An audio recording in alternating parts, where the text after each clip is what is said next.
reading you the Taylor Mill story. It is written by Austin Lawrence, and it is a true, very, very true horror story. So sit back and relax while I read you this book that took me by surprise. I just have to read it. Just putting out a warning or advisement that this is a true horror story and is not meant for children in any way, shape, or form. Even for adults who get scared easily, I do not advise you listen. So, I am an amateur reader. I'm just reading this for entertainment and relaxation. The author's note. In October 2013, my partner and I headed to Wilder, Kentucky to spend the night at one of the most infamous haunted places in the United States. After the night was over, we were told about a possibly haunted location not too far away in Taylor Mill, Kentucky. Tired and needing a place to rest, we decided to spend the night there. That night, we realized very quickly that we were not alone, and that something was very wrong about that house. Initially, we agreed to never return. Only a few weeks later, but an entire week, we had decided to go back. This would end up being the longest week of our lives. This book is a recounting of our stay, along with our experiences. This is also the story of the owner's 6 years of living in this home.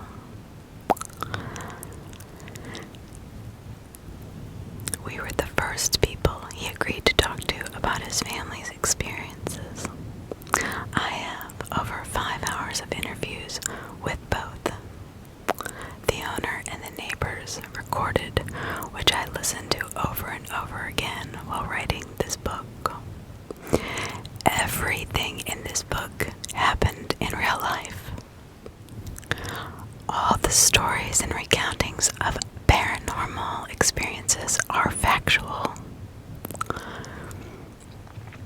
The only thing that has changed are the names to protect the family and neighbors' identities. This is the true story of the most horrific case I have took on as a paranormal investigator. This is the story of the Taylor Mill Horror. Chapter 1. It's a warm summer day in the town of Taylor Mill. Fields and farmlands take over the town with small clusters of homes on an old and forgotten country road. Not too far from the interstate, the town seemed to have been forgotten in time, with only one restaurant and a spa, strip mall, and the only gas station around. It was a Mexican joint where the locals would meet margaritas after work.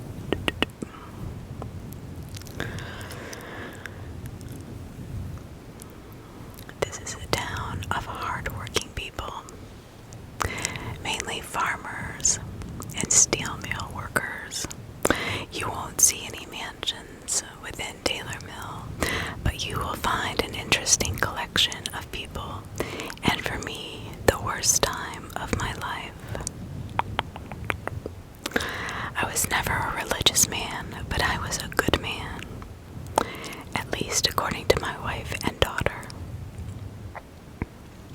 My wife and I got married 4 years ago at the courthouse, and I adopted her 8-year-old daughter. We are a simple family without a lot of money. To us, all that mattered was being together. I had recently accepted a job at the steel mill after losing my job as a web developer. It was quite a career change. I can imagine.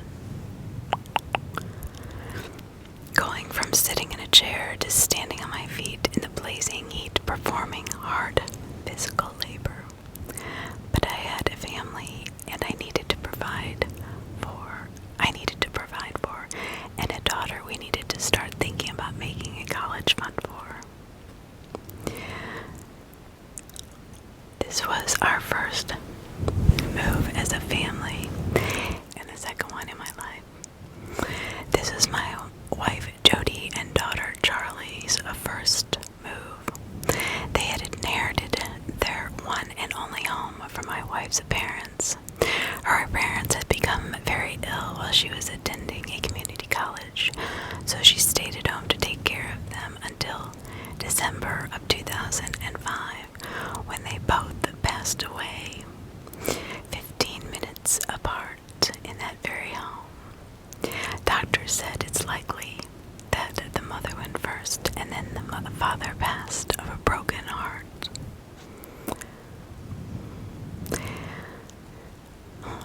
Jody says her father just wanted to be with his wife forever, so he decided to go with her. Personally, I don't believe that anything happens after we die other than we rot in a wooden box 6 feet under. However, I humored her.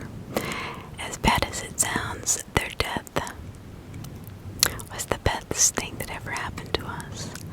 Not only did it bring us together, it also gave us a home to live in, allowed us to get hitched and finally live together as a family. The move had been especially tough on her, leaving behind all those memories. I cannot fathom wanting to live in a place where I saw both my parents die and then lie lifeless on those old worn recliners until an ambulance came to carry them away. However, to her, leaving that home is like leaving her parents behind, and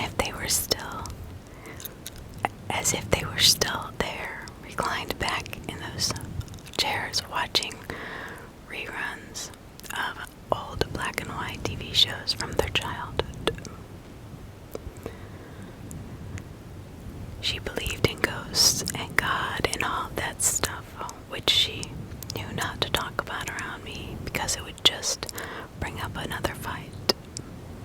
I would hear her in the kitchen talking on the phone to her friends about her parents visiting her in her dreams, or about waking up and the TV was on in the living room and she knew it was her parents watching their favorite shows together.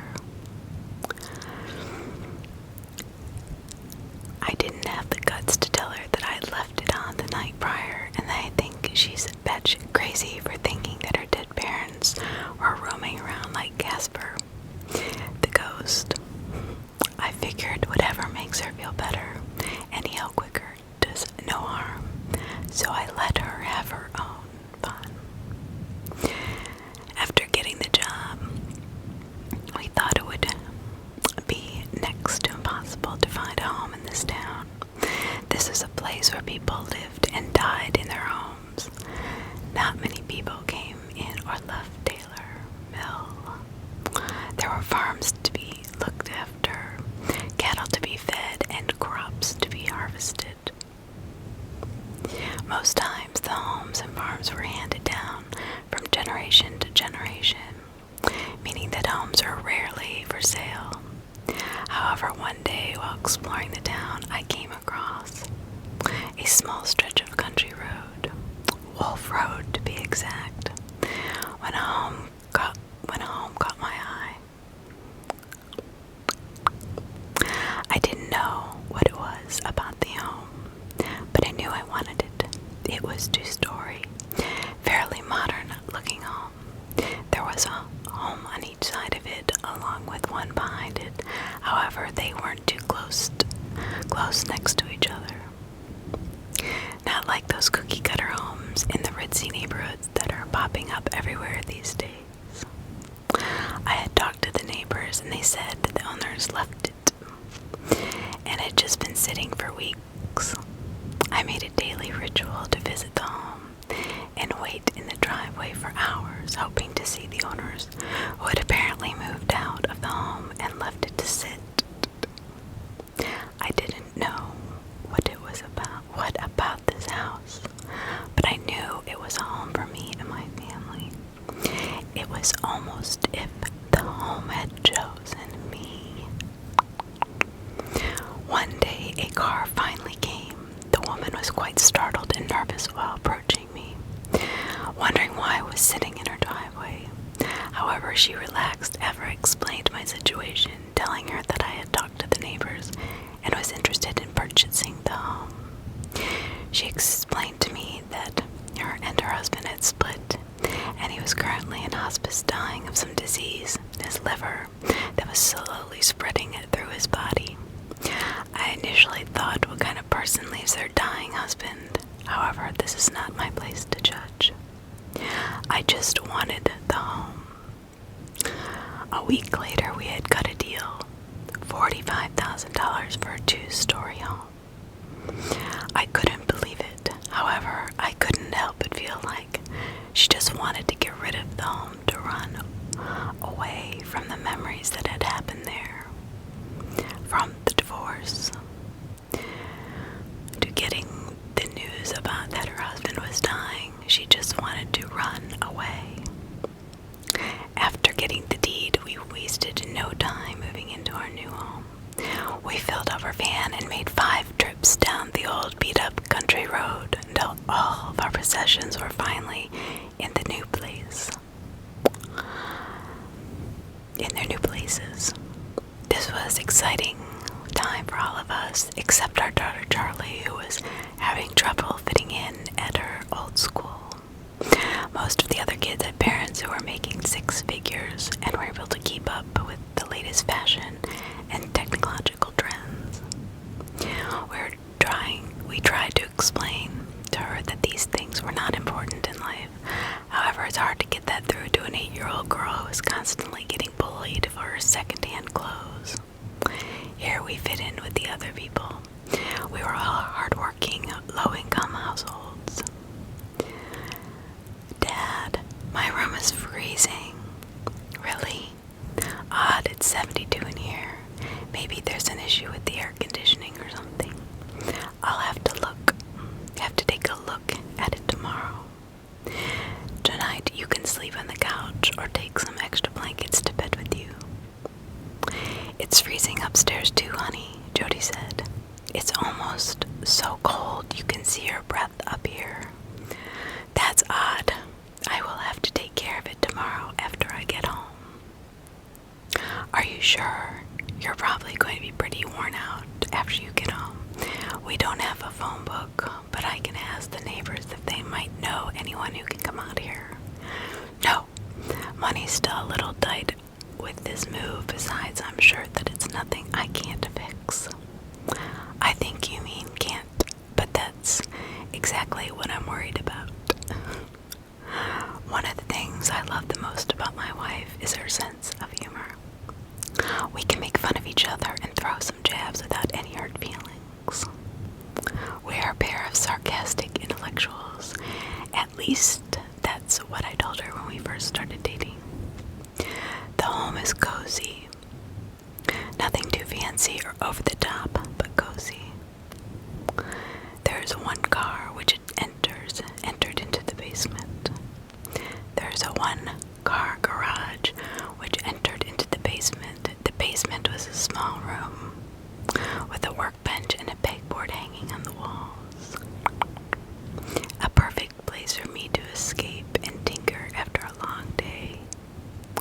A small, poorly lit hallway leads into a larger room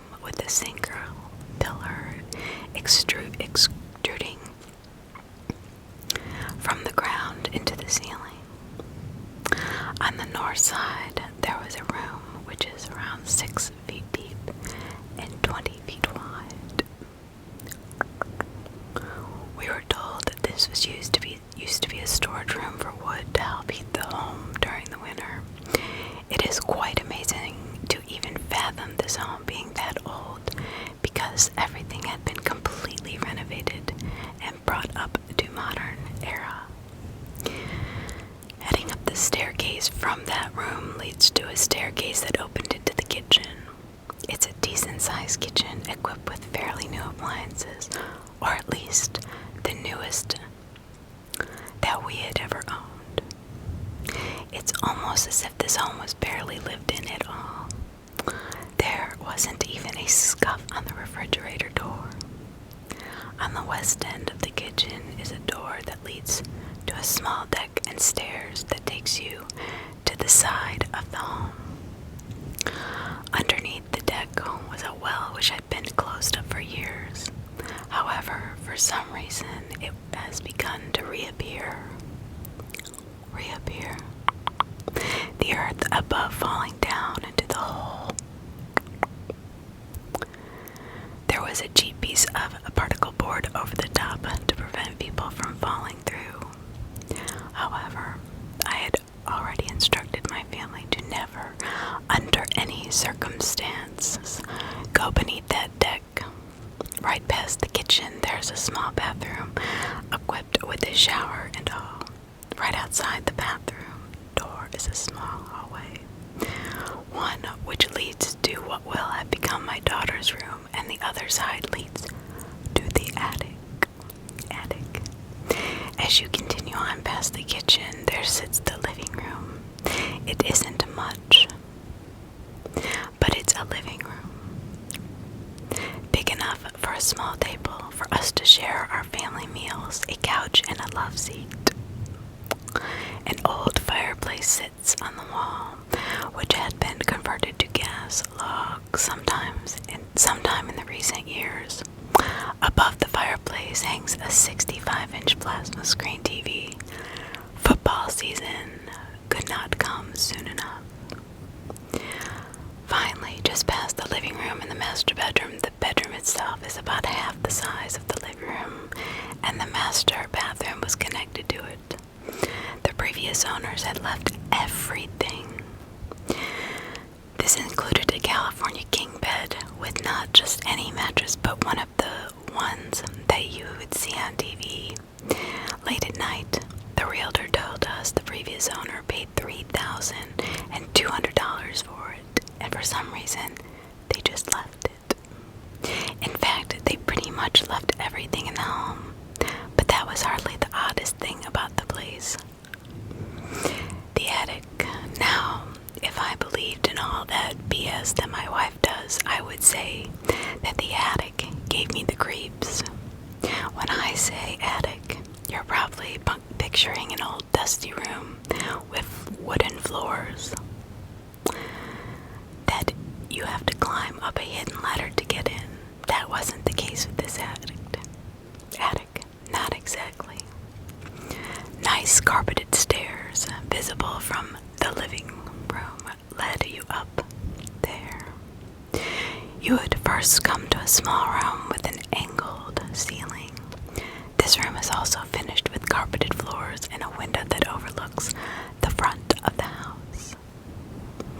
This room is far too small for anything to really be done with, and I couldn't help but to wonder what this room could have been used for. Connected to that room was a door. This door leads into what we called the attic. A U-shaped room with plywood floors and walls where the insulation was exposed. Why did they finish the room connected to this room, but not this one? Honestly, I didn't think much of it. I knew we would probably just use this room for nothing other than storage, which was a good thing. This room stayed 20 degrees colder than the rest of the house. If heat travels up, shouldn't this be the warmest room in the house? Why was it so cold up here? Oh, and this sat right above my daughter's room, which had the same issue. We suspected that it had to be due to the ductwork which my wife which my wife was right, I know nothing about. I'm just an ex-web developer who's trying to be a good dad and to my daughter. And part of being a good dad is knowing how to fix problems no matter how big or small. Hey honey, I'm gonna start dinner. First dinner at our new house. What do you want, kiddo? Charlie raised her hand to her chin, tilting her head to the right, almost as if asking if I asked her to contemplate the meaning of life. There's no doubt the biggest decision that she will make all day. Oh, to be a kid again. How about chicken nuggets and dinosaur macaroni and cheese? Pulling out that the dinosaurs already, huh? It must be a special night. What do you say, Mom? I say that dinner will be ready in 20 minutes, and dinosaurs it is. The moment that we looked at each other with smiles on our faces, I knew we were finally at home and everything has fallen into place. We were having dinosaur mac and cheese, and we were all standing in the living room with grins on our faces as if we had just won the lottery. This is the first time since we got married that I could remember any of us being this happy or excited. Finally, we will get to lead a happy, peaceful, and worry-free life out here in the middle of nowhere from all the judgmental and ugly people. Or at least, that is what I thought. I began to unpack all of our clothes from the banana boxes strung across our bedroom. The house was filled with the smell of frozen chicken nuggets in the oven and that cheese, quotes, that cheese they include in the box of mac and cheese. I laid out my next day's work clothes in the master bedroom. I can't say that I ever in my life have I been happy to go to work, but as I laid those clothes out, I distinctly remember a large smile came across my face. Then the weirdest thing happened. As I turned and I looked into the mirror above the sink, and instantly my smile disappeared. I felt a sense of hopelessness and emptiness. I was having one of the best days of my life, and it was as if it was all zapped away in an instant, without any thought.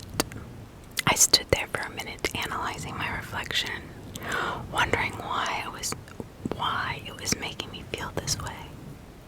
I'm far from the self-conscious type, so it wasn't my appearance and worry that this may not work out or last, worry that Charlie will not make any friends at school. Yes, that must be it, I thought. I am just worried. Then again, who would not be? You drag your family away from home to a place in the middle of nowhere in hopes of starting over. There's plenty to worry about here. We've yet to meet any of our neighbors. What if the mill started laying people off? Would I have to pay someone to come look at our furnace or ductwork to find out what was going on upstairs in Charlie's room? How will I afford that? Dinner's ready. I took an extra moment in the bathroom in front of the mirror, trying to compose myself. I couldn't let them see me with the look of worry on my face as I walked out. It was the toughest time of change for everyone, and I had to be strong and reassuring. Come on, Dad, there's dinosaurs. I'm coming, I shouted. Running towards the kitchen, one thing I always tried to do is match Charlie's excitement about everything. Far too often parents make their kids feel like whatever they're excited about is dumb or trivial. Yeah, it might only be dinosaur-shaped macaroni, but to her it was important, so I acted as if it was just as important to me. Here, let me get that for you. I can get it myself.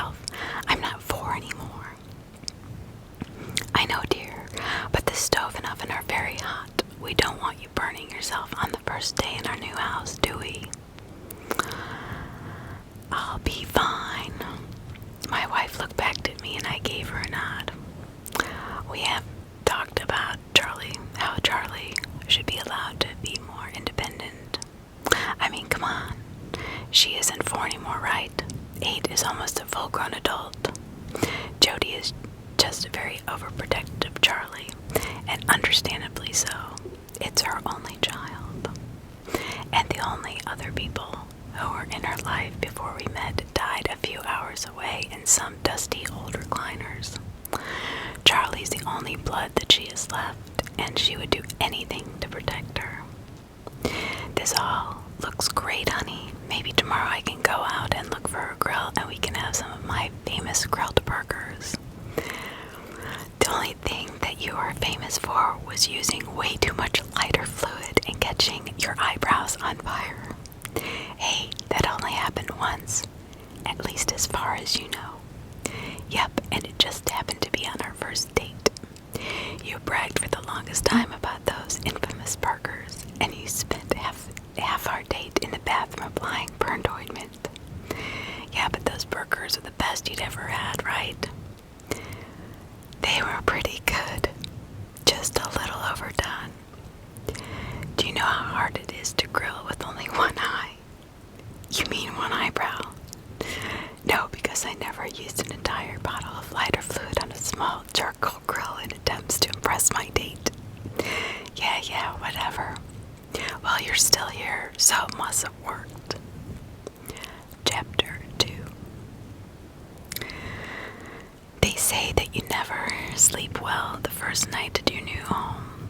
I had the best sleep of my life that night. I had it all. I had a home, a beautiful wife, a great kid, a new job. It seemed like for the first time we were truly a family. This was everything that I hoped to one day have. I had it all. I was set to work a 12-hour shift at the steel mill. I was the new, quote, steel mill and entrance gunner, quote, whatever the hell that means. I never worked at a steel mill, so to say that I was underqualified for such a position would be an understatement. I was filled with self-doubt and fear walking into work that first day. I could not fail. I moved my family here and bought our first house. I finally had everything I wanted out of life. Failure was not an option. As I rolled up to the mill, the smell of rotten eggs filled my car through the air conditioning. They say that eventually you get used to the smell and won't notice it anymore, but your wife sure will. I grabbed my lunch pail and headed for the door, my head filled with all kinds of nervous and anxious thoughts. What if no one likes me here? Where am I supposed to put my lunch? Who will I sit with at lunch? What if I get fired? It's funny how 20 years after you graduate high school, you still have those same thoughts as you did your first day of class. I suffer from an anxiety disorder my entire life. When I was a kid, these disorders were never considered to be an actual thing. Rather, I was simply told, man up, by my dad, and to just not worry and relax. Later on in life, when I realized that I was suffering from a condition, I never went to a doctor or got medication. I made it this far without, so why start now? What if it were to change my mental state or personality? I figured this is the way that my wife fell in love with me, so this is the way I will stay. I approached the door. I saw a man standing holding his phone in his outstretched arm while looking around. I knew this had to be the man I'm supposed to meet to begin my training. Hi, my name is Sam. I believe I'm supposed to meet you here. Where's my food? I'm sorry. Are you the person here to deliver my lunch? No, it's my first day here. I thought you were the one I was supposed to meet out front like they said to start my training. Oh no, I don't know who you're looking for. I'm just looking for my food. And so it begins. As I was back in high school with an awkward introduction. At this point, I looked back into the parking lot and spotted my car. Maybe if I ran to it, he wouldn't notice. I left as he stared at his phone, tracking his food delivery, and I could avoid more embarrassment. No, I thought, I can't do that. My family is counting on me. Damn, my family is counting on me. Sam. I almost jumped out of my skin as another man approached me from behind as I was staring awkwardly off into the parking lot, contemplating my next move. Yes, sir. Yes, sir, I'm Sam. The man looked at me and laughed. Relax, Sam. I'm Jack. The man that's supposed to be training you. I'll badge you in until we get your own. He placed his badge up to a white box next to the door. There was a beep followed by the sound of the door unlocking. My mind was running wild with anxiety. The sound of the door unlocking instantly made me think of walking through a prison door. What have I done by taking this job and moving my family here? I'm never going to make it. Let's go and get you a badge first so you don't have to wait on me tomorrow morning. The smell of rotten eggs was much stronger than it was in the confined space of my car. I just hoped that what they said was true and how you get used to it. We went into a long hall with offices that looked like it didn't belong in a place like this. It was clean and pretty up to date, filled with people who were laughing and smiling, a real contrast to what I saw in my brief moments as we entered the production floor. I went and got my photo taken from my badge. They handed me a temporary one to get me into the door until my official badge came in. This is when it all began to sink in. This is real. This is my job. This is my life. 11 hours and 53 minutes later, I was punching the time clock. So his first day on his job officially was done. While it was a grueling work, it wasn't nearly as bad as he thought it was. And in my head, I knew I'd get used to it. I went home and several days passed with nothing much to speak of. I woke up, went to work, came home, and went to bed. Between the move and 12-hour work days, I was drained. I just couldn't wait until the weekend. So, I'm just gonna skip a little so I don't bore you to death. So his daughter's first week at school. She was doing well. However, she was having trouble making friends.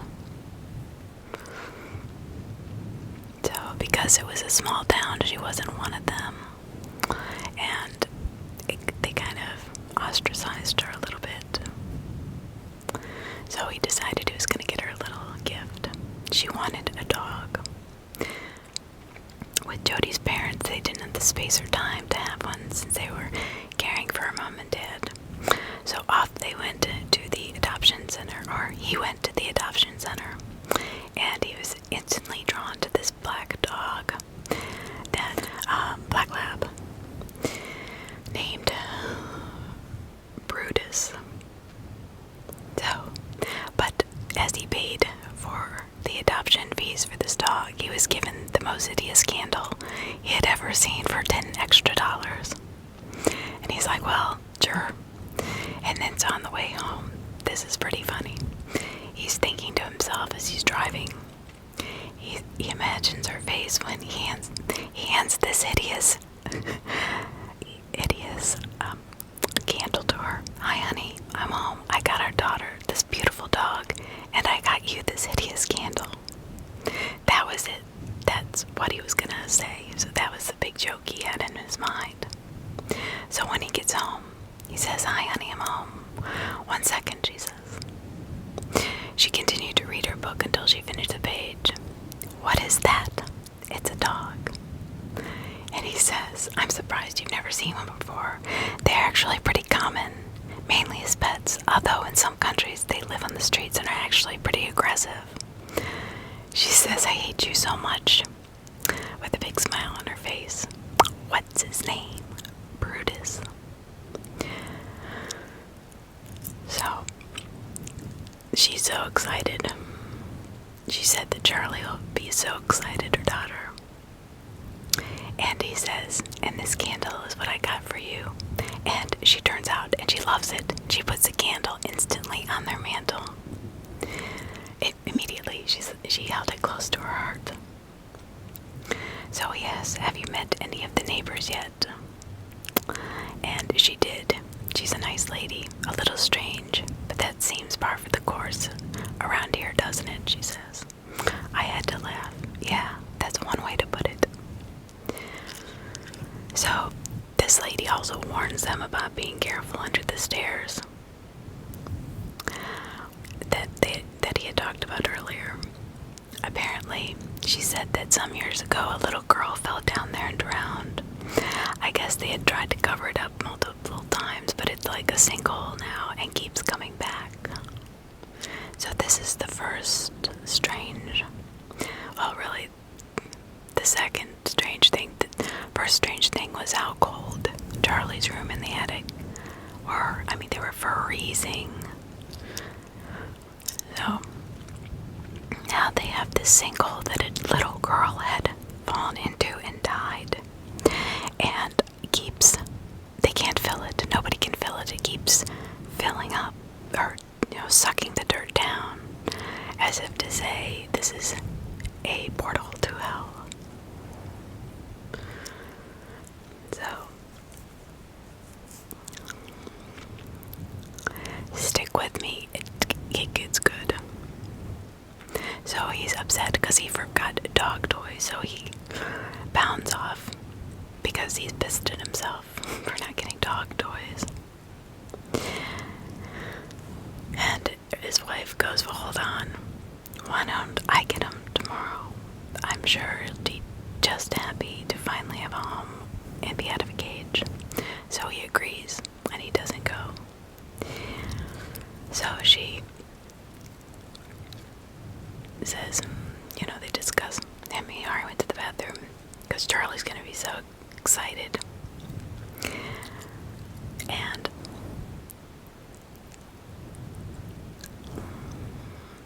so here, although Brutus and I had only met an hour or so ago, there was already a bond. He trusted me, although he was anxious, so he stayed at my side and followed me closely. Well, here's Charlie's room. I'm sure you'll be spending a lot of time in here. I reached down and patted his head as he looked around and slowly wagging his tail. He looked at me, and maybe those brown eyes that did tug at my heartstrings a little harder than I'd like to admit. You want to go upstairs? He just stood there looking at it. He just stood there, wagging his tail, telling me he had no clue what I was talking about. Come on, buddy. Let's check up the upstairs. Not much up here right now, but I have plans for it. He followed me up a few stairs, then stopped. I looked back, and his head was lowered, almost resting on the step ahead of him. His tail was down, and there was a concerned look on his face. What's wrong, Brutus? Don't you want to come up? As soon as I said this, he quickly turned around and darted down the stairs, falling and rolling down the bottom 3 before crashing into a wall. Oh no!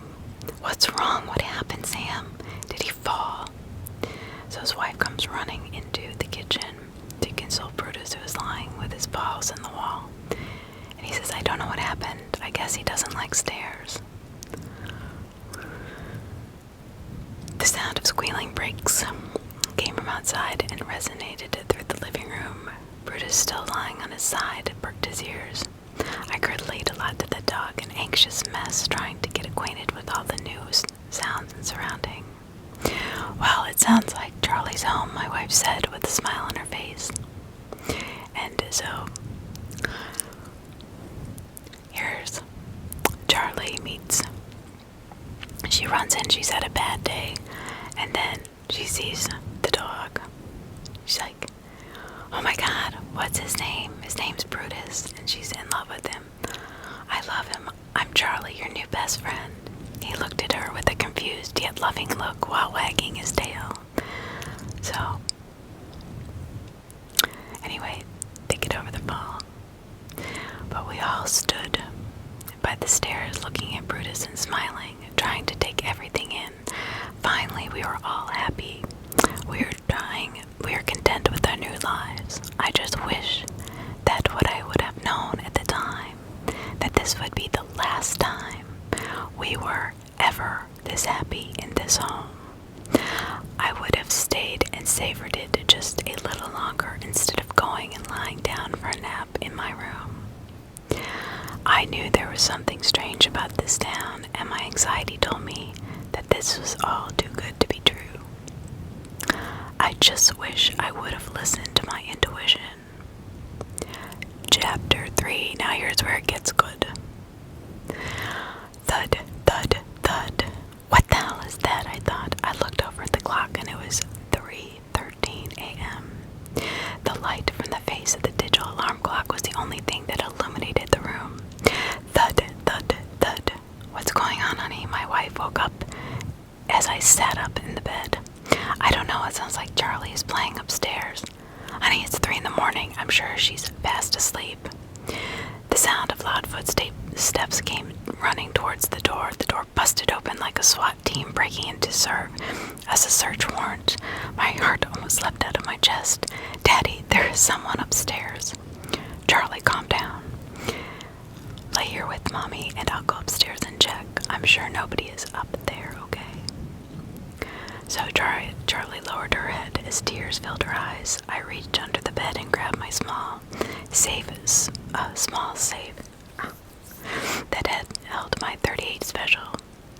Fear grew in Charlie's eyes after seeing me pull the gun out of its safe. Don't worry, you two stay here. I will be right back. So I walked out the door, closing it behind me, and passed through the living room, heading for the stairs. So he turns down towards the stairs and he sees Brutus lying there whimpering. And he says, "What kind of guard dog are you?" As he begins to climb his stairs. The air becomes so thick you could cut it with a knife. Literally, he's having a hard time breathing. It's like the sound was like someone stomping on plywood floor. I was counting down in my head with each step. 4 more steps, 3 more steps, then finally I got to 1 more step. I stopped at the top of the stairs, trying to prepare myself for what was to come. And he's thinking, can I really shoot somebody? There was a sudden crash that shook the entire house. All he could do was stand there in fear. Then he slowly moved. As soon as I stepped through the door,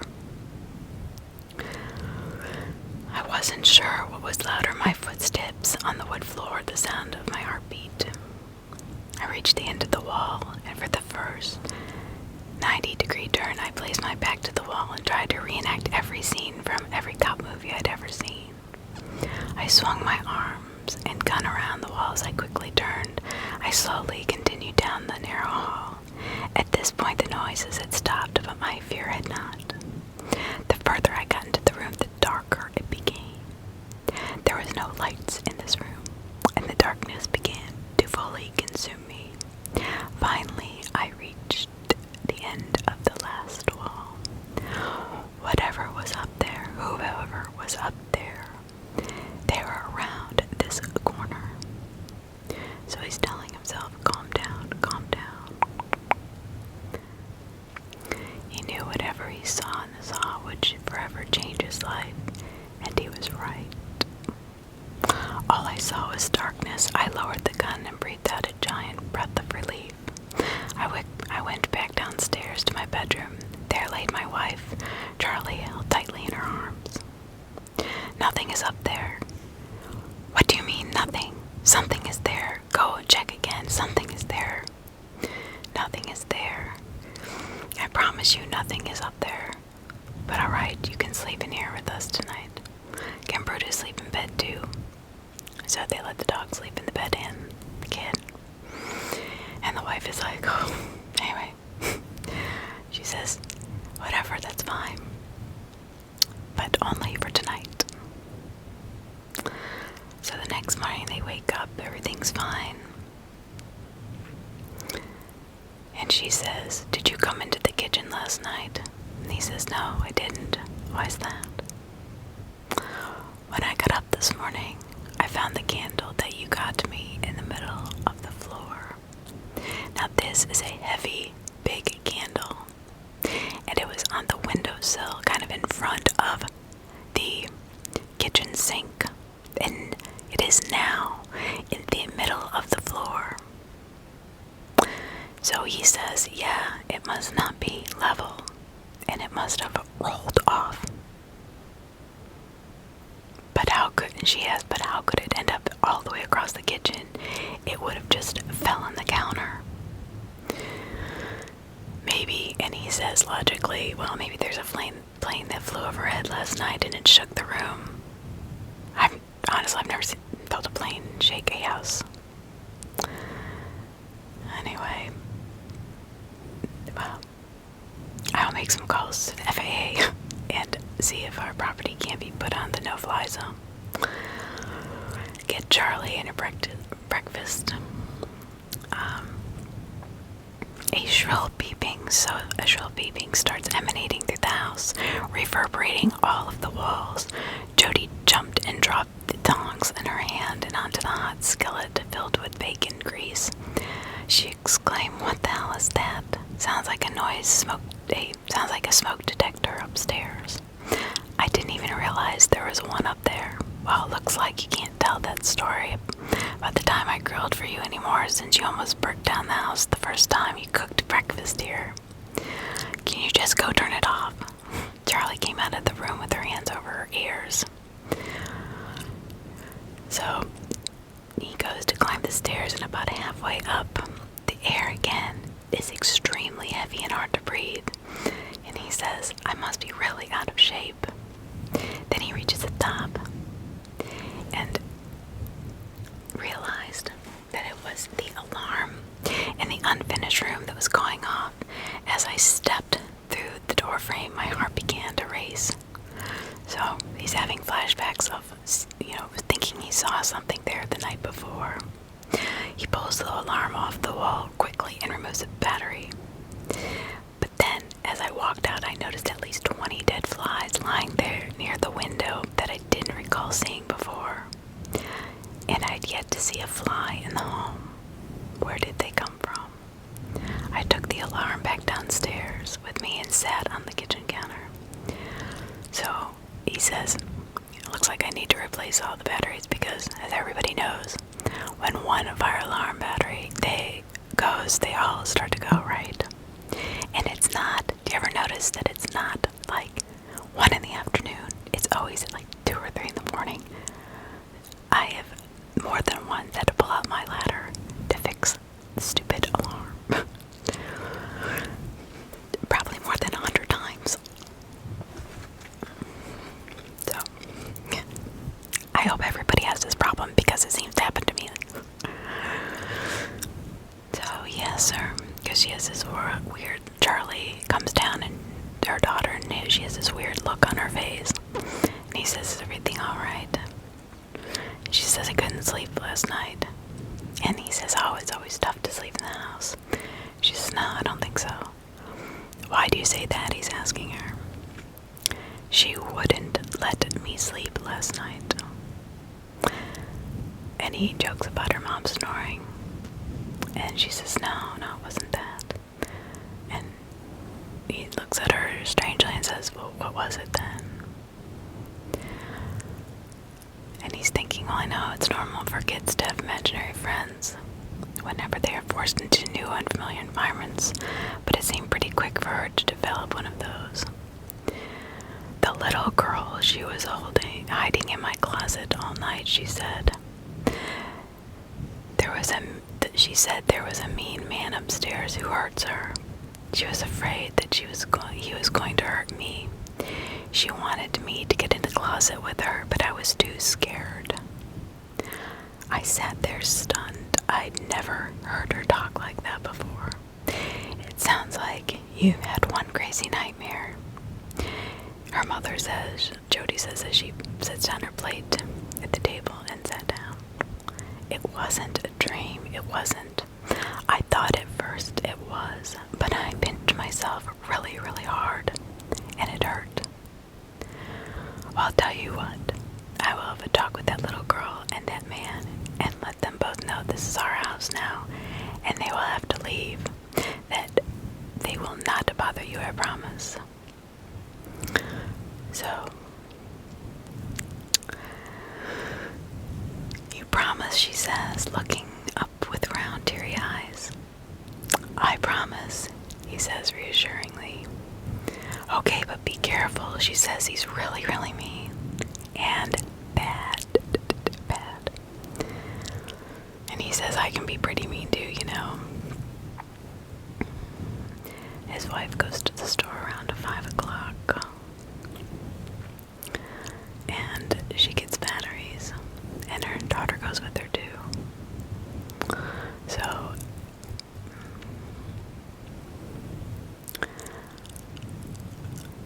they say they'll be back in a bit. And so he says, sounds good, I'll be here watching TV, and he's excited to get some rest. And she says, hey, you need to get that radio out of the garage so maybe we can park our cars in there sometime, don't you think? And he's thinking, oh geez, I just wanted to relax. But he's like, yep, I'll do it. So he really likes that old radio, and he keeps it, and he thinks it's like his man cave kind of thing. I walked through the kitchen into the living room. As I passed the stairs, I stopped dead in my tracks. There was a child, almost demonic laugh coming from somewhere near me. My heart almost jumped out of my chest. I looked down and was relieved to see it was just one of Charlie's dolls. I kicked it over and continued to the living room, where I plopped down on the couch and turned on the TV. Darkness had fallen and the room was illuminated by the TV screen as I lay on the couch, waiting the return of Jody and Charlie. So he calls the dog over, and nothing really happens. And then all of a sudden, he's watching a documentary on space and the cosmos. And he saw lights shine through out of the corner of his eye. I look over to see if it was Jody pulling in with the groceries. What the hell is that, he says. I sat completely stunned, chills running down my spine. I was perplexed and filled with fear and adrenaline. Under the set of windows stood a figure. It was all black, darker than the night that surrounded it. It stood about 4 feet tall. It had chin length hair and was wearing what appeared to be a dress. I sat there staring at it, unable to move or look away. After what seemed to be like an eternity, the figure darted off into my bedroom. I sat there frozen in fear. He said, maybe none of this is real. I'd wake up from this dream. I fell asleep while watching TV, and this was just all a dream. Now all I needed to do was wake up. But he pinched himself, and it was definitely not a dream. His rational brain is telling him that there's no ghosts. He never believed in ghosts. He never believed in God before. And he says, there's no way it could have been a tree or a car. There had to be a logical explanation, he thought, in his logical brain. I crept towards the door, staring into the dark void. The floor creaked beneath the carpet with each step that I took. At this point, I had begun to question my sanity. I approached the door frame and took a deep breath. Peeking around the door frame into the room, my heart was beating so fast. I started fearing a heart attack soon to come. And he's scanning the room. And all he saw was one of Charlie's dolls on the floor. As my eyes reached the left side of the room, I noticed that the bathroom door was open. This wasn't open before. Who opened it? No, it was probably open from earlier in the day. I was just starting to freak myself out, he says. So he quickly picks up the pace, moves into the bedroom, and walks into just as I suspected. The bathroom was completely empty. But then, maybe he was losing his mind after all, except for then, a migraine he never had before takes over. He said, "Son of a," as he grabs his head. The pain was coursing through each beat of my heart. "Please tell me there's something in here." And he's reaching for the medicine, and there's nothing. And as he opens the medicine cabinet, he falls back onto his back. He's falling onto his back. Roaches poured out of the medicine cabinet, and not just any roach, massive size roaches. They look like the kind that people used to eat on TV for money. They scurried down the sink and onto the floor as if they were coming to attack me. And he's screaming and screaming. He thought he was going to have a heart attack and die right there. And then he hears boom. A large sound sent a shockwave through the entire house. I didn't know what it was, but it was far too big for roaches. And he screams, "Leave me the hell alone." Loud footsteps suddenly approached the living room, then the bedroom, and finally the bathroom. I look up to see a figure standing above me. It's his wife, Jody. He said, "Where did they go?" "Where did what go?" "Who go? What are you talking about?" And he finally recovers, and he said, "The roaches." "Honey, I don't see any roaches. Get up. Even if there were a couple of roaches, you are far bigger than them, and they are far more scared of you." "No," he says, "you don't understand. These were huge roaches, the size of my palm, my hand. There wasn't a few. There were hundreds. No, there were thousands." And his wife starts laughing at him. Goes, "I know you hate bugs, but this is a little extreme, don't you think?" So she picks him off the floor. And he's like, "What the hell just happened?" So he goes and helps her put away the groceries. Chapter 4. Nighttime had fallen upon the home once again. It was quiet. Charlie was fast asleep in her bed. She wanted to sleep in our bed once again, but after much reassurance that everything would be okay, she was a big girl and she finally decided to take Brutus with her and sleep on her own. So now he and Jody are laying in bed and they're talking, and then they fall asleep until 3 in the morning. Beep, beep, beep. They both jump out of the bed. It was a smoke detector. She said, "I thought you took the battery out of it." And he's screaming, "I did." So now their daughter wakes up, screaming, "Is there a fire?" So he says, "No, dear, just go back to your room and shut the door. It'll help drown out the sound until I figure this out." What the thud? I fell onto the ground and onto my back. I looked straight ahead where I had landed, and there lay the candle we placed onto the windowsill, rolling back and forth.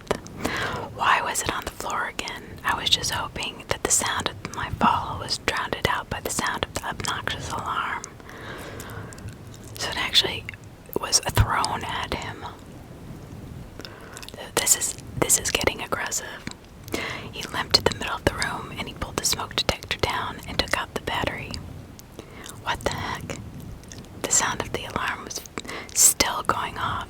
I realized that this was not the alarm, but it was still coming, so he takes out the kitchen alarm.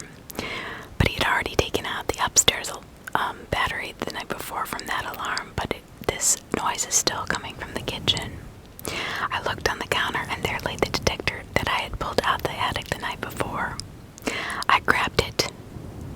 Now he's pissed. He flipped it over and removed the battery door. What? I thought to myself. After removing the battery door, I realized there was no battery inside. How is this even possible? So now he's perplexed and scared and had no logical explanation for what is happening in his house. So he tried hitting the test button, but nothing would work. The alarm just continued to go off. Next to the smoke detector, a pack of batteries. So he put the batteries back in and they stopped. His wife comes in and she says, "Which alarm was it this time?" And he says, "You wouldn't believe me if I told you." "Why is that?" "Because it's the same one I pulled down last night." "Oh, it must be bad then. Did you take the battery out of it?" "That's the thing. There were no batteries in it." She said, "That can't be. It wouldn't be going off if there wasn't one in it. I told you that you wouldn't believe me." "I believe you," she said in an unconvinced tone. "What was that banging sound?" "I hope you wouldn't hear that. I fell down in the kitchen. That candle was in the middle of the floor again. I didn't see it and I stepped on it." "But, honey, do you think it's possible that this house is—" And I cut her off before she could even finish her sentence. Of course not. "Why? Because we have both these old smoke detectors and a candle that keeps falling." This is when it finally hit me and started to sink in. I thought she was right, but would never admit it. I didn't want to scare her. But what if what I saw that night running into our bedroom was a ghost? What if I was not going crazy? What if it was in the room with us that very moment, was watching us sleep? This is all ridiculous, I told myself. There are no such thing as ghosts. And there are reasonable explanations for everything. Not all the time. It's just a new house with new quirks that we had to get used to, he says. There's just some strange things that have been happening, and when we can get home, and when we came home and you were on the ground in the bathroom claiming that you had saw something come out of the medicine cabinet, I just think that maybe, and he cuts her off again. There were roaches. They must have run away and hid. That's what they do. So, I mean, she has in the back of her mind, she's thinking, okay, something's wrong. New quirks that we have to get used to, she said mockingly. That's right, now let's get some sleep. It's been a long day for us. Good night. Good night. So they go to sleep, and a few hours later, another shrill noise, and it was the alarm clock. Get ready for work. He couldn't focus all day. As he drives up, now he's been on a 12-hour shift, and he is tired. And when he gets to his house at night, there are cops everywhere. I mean, everywhere. Not knowing what happened, I pulled into the driveway and quickly threw the car to park. The tires squealed. As I hopped out, there was a smell of burnt rubber in the air. I ran to the first officer that I saw. "What's going on? Is everything all right?" "Do you live here?" the officer asked. "Yes, this is my home." "Now what the hell is going on? Does anyone else live here with you?" "My wife and daughter." "Now you need to tell me what the hell is going on." "Can we have the keys to get in and search your home? All the doors are locked." "Why do you need to search my home? What the hell is going on?" I grabbed the officer on his shoulder, and he did not take it lightly. "All right, we're going to put you in cuffs until we find out." So they put him in cuffs, and they put him in the back of the car, and he was furious. "Sir, we need you to calm down while we investigate." "Investigate what?" "I need some damn answers. My wife and daughter could be in there." "Look, we got a call. There was a woman screaming bloody murder in that house, and we are not leaving until we search the home. If everything checks out, then you'll be free to go as long as you cooperate and give us no more problems." He says, "What the heck are you doing out here? If my wife is in trouble, you better get in there. Here, take my keys. They're in my car." So now he's shouting to the officer, "Sir, we will be sending in a team now." So they go in. The officers approach the front door. They say, "Please, hands up." His heart's racing, obviously, and he's freaking out. Then a figure passes by the back of the cruiser, and then the front. As they ran into the headlights, I realized who it was. "Jody, Charlie, I'm in here." They paused and looked around, trying to figure out where my words were coming from. "I'm in the back of the car." Jody took off running towards the car as Charlie stood still, looking around confused. She says, "What is going on?" "I don't know. I'm just glad you're okay. I was so worried."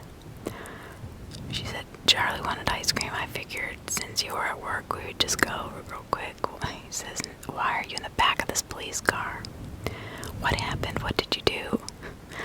"I don't know what's going on, but I didn't do anything. I pulled in and they were here." So this poor guy gets off of work. He's exhausted. And he says, as he bursts into tears, "They said something about a woman screaming from inside the house." "A woman? So somebody broke into our house and they cuff you and put you in the back." So her demeanor quickly changes from concerned to furious. "Hey, this is my husband. Get him the heck out of your car." One of the two officers left standing outside slowly started approaching Jody. "Ma'am, I'm going to need you to calm down. Calm down, seriously. I come home and you're breaking into my house, arresting my husband, and you want me to calm down." "Ma'am, he's not under arrest. We just got a call." "A call from who? Who is this caller?" "I want to know their name." And his tears turn into a smile because his wife turns into full mama bear when one of her family members is under attack. And she yells, "Well, you better let my husband out of your car." So he gets out of the car, and Charlie says, "Are we gonna be okay?" He said, "Oh, yes, I'll be fine." He was mad, but he really couldn't do anything. He didn't want to piss off the police officers any more than they were. He said, "We found nothing." As the police officers came out, and they obviously found nothing. Police officers say, "You're free to go." And Jody says, "Oh, we're free to go. Can we go into our own house now, too?" So she's just giving him a hard time. She says, "See, everything is okay," to Charlie. Go in to have a bowl of ice cream. They walk into the side door that enters into the kitchen. And Jody says, "What is that smell?" "I don't know. It smells like rotting eggs." He says, "Is there a dead rat in here?" And then Charlie asks, "Ew, a dead rat?" And she says, "No, dear, we do not have rats." "Well, maybe we'll get some use out of that candle that I got you now." "You mean this one?" Jody said, pointing in the middle of the kitchen floor. "Yeah, but we better not set it in that window when it's lit. I don't know why it won't stay there. I don't want it falling off and burning the house down."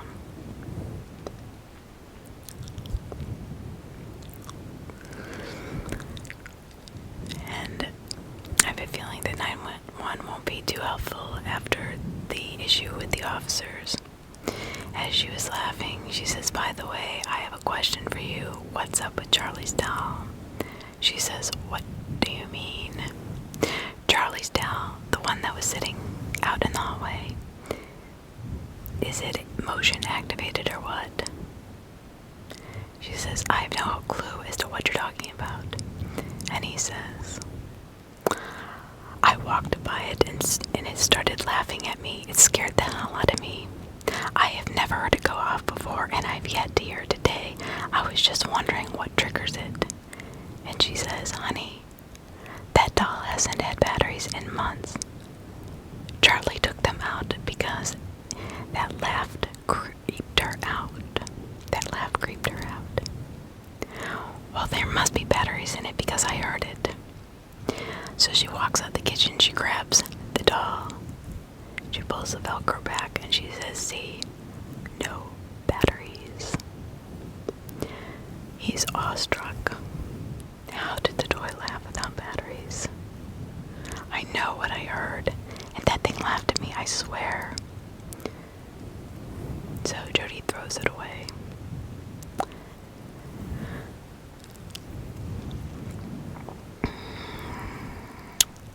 So they're in bed. They had all fallen asleep. He's still awake, and then he drifts off. And then all of a sudden, beep, beep, beep. Apparently, they had all fallen asleep on the couch. And Charlie jumps up, swinging her arms of someone trying to kidnap her. While she slept, "I thought you took the care of the smoke detectors." Jody is screaming at him. "I did," I exclaimed back at her, "son of a..." And I got up while giving Charlie that look that parents give their kids whenever they had done something. I guess she had sworn. This time it wasn't just one or even two detectors going off. It was every one of them in the house. As I tore them down, I ripped the batteries out of the back and chucked them across the room. I knew I'd have to pick them up later, but in that moment I didn't care. I was tired, angry, and over this. I grabbed all the detectors and brought them downstairs, slamming them onto the counter. "What is that smell?" Charlie asked, still lying on the couch with her hands covering her ears. And he goes, "Hell if I know. It's 3:30 in the morning. You need to get to bed." I yelled at her. She asked a simple question, and I yelled at her. Thinking back, I cannot remember another time that I've ever yelled at her like that.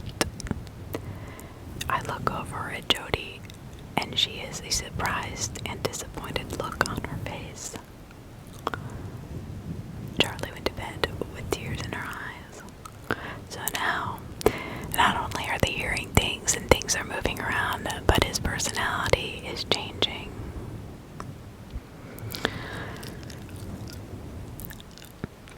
So he's in the bathroom. He gets this massive headache again, like this so horrible migraine that he never got before. He went to grab the aspirin bottle and nothing was in it, and he said, "Dang it," and he slammed through the bottle across the room, hitting the wall and bouncing back to hit my chest. "I can't do this anymore," I exclaimed as I swung my fist as hard as I could. Crack! I looked down to see my hand bleeding and a huge hole in the bathroom door. So now he's getting violent, and he had never been violent before. He says, "I don't think I slept all that night." He goes, he said, "Everything was so perfect. What had happened? I finally had everything that I wanted. It was if this home did not want me to ever be happy." Chapter 5. So he wakes up the next morning and everybody's pissed at him, of course. She turns around and says, "What the hell is wrong with you? Are you losing your mind?" He paused. What if that was the case? What if I was suffering from schizophrenia? So he's now thinking that something's wrong with him mentally because of his anxiety disorder. He says there has to be another explanation. Anyway, he pretends to ignore the hole in the wall, and his wife is like, "Yeah, how about that hole?" And he's like, "Oh, I forgot about that." How could you forget about punching a hole through that door? You know, you have had a daughter. You know, you had your daughter crying and scared to death last night. I'm sorry. And he was so ashamed. And she says sorry isn't gonna do it.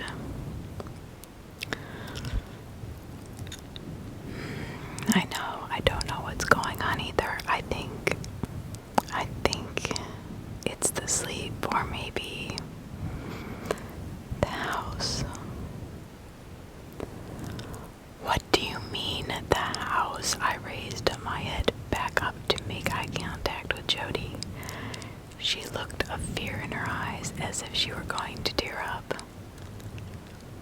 And she says, I have known you for the majority of my life, and never once have I seen you act like this. I mean, the candle, the smoke alarms, something is going on here. So she knows. She goes, I know you're tired. And I understand that, but being tired does not make the smoke go off. Smoke alarms go off at 3:30 in the morning when they don't have any batteries in them, or throw the candle across the kitchen. And she's supernatural, and so she calls Father Schaefer in, and this is where it gets interesting. She says, because she had called him on her own, because she knew he wouldn't agree with it, and he is a highly respected priest at one of the churches around here. I think we need to start going to church too, she says. And he's going, this is crazy. As soon as I said that, I instantly began to brace for impact. One thing that you never tell your wife is that she is speaking crazy.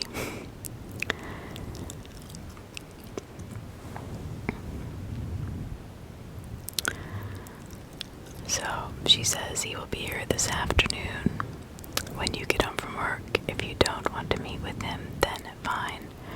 But don't come home then, she says. She says, good, so he agrees to meet with the priest.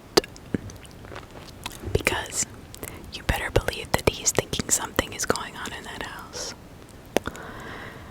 So, what is happening now? Sorry, it's tickling my nose. Tickling my nose. So he quickly heads to work. He is running late. To his driveway, he sees Father Schaefer's car. And he says, I'm Father Schaefer, it's nice to meet you. Your wife has been telling me so much about you. And he says, hopefully nothing too bad. And he says, no, not at all, but please take a seat. So he puts his lunchbox on the floor. And he's trying to convince this priest that, everything's fine. We have a loving family. He's a good dad. And the priest is like, no, son. It has nothing to do with the family. But the house, Father Schaefer replied. And he's like, what do you mean? I mean, an electrician, I don't think we need much help with the house. He looks at his wife and he's like, what is this man trying to get at? Because remember, he doesn't believe in this stuff. I'm sorry, but I'm not following at all, he says. So, Father Schaefer looks at him seriously and says, ghosts, demons, lost souls, fallen angels, the things that go bump in the night. So he laughs hysterically. You actually believe in that stuff? But of course I do. He says, Father Schaefer says, you see, the Bible talks a lot about these types of things. Have you ever heard of the Father, the Son, and the Holy Spirit? Well, yes, but you do not believe until you saw with your own eyes, am I right? He smiled and placed his hand on mine. And he pulls his hand back. And he said, look, I'm sorry, but there's nothing in this house but us. I'm sorry to waste your time. So the priest goes in and decides to say, are there areas in your home that are colder than others? Of course, we already know that. Do you ever notice a foul odor, almost sulfuric? Yes, but he's like, do you ever notice strange events before or after the smell occurs? And he pauses. He goes, he was right. But this couldn't be real. And he says, I don't know what you're getting at here. There's nothing in this house. A muffled sound was heard in the distance. It sounded like like somebody talking. We all sat there in silence. Without acknowledging it, the sound grew louder, but this time it sounded like music. So they wondered what that is, probably outside. It sounds like it's coming from the basement. I will go take a look, I said. And the Father Schaefer says, and I shall accompany you. And he says, no, you don't need to. And the Father says, no, I insist after you. So I got up. So he gets up. See, it's nothing. An old radio probably has faulty wiring. And he looks back at Father Schaefer. And he seems perplexed. He was staring at the radio as if it were about to explode. I have a question for you, my son. What is it? And by the way, you know that you don't have to call me son, right? He ignores his response and points towards the ground. How does a radio turn on and play music while it's not even plugged in? So he looks down and he sees that this radio is not plugged in and his heart drops. And they hear a huge boom. And upstairs, followed by Jody screaming. So he pushes the Father aside, ran to the door and up the stairs. What happened? Are you okay? She was in tears.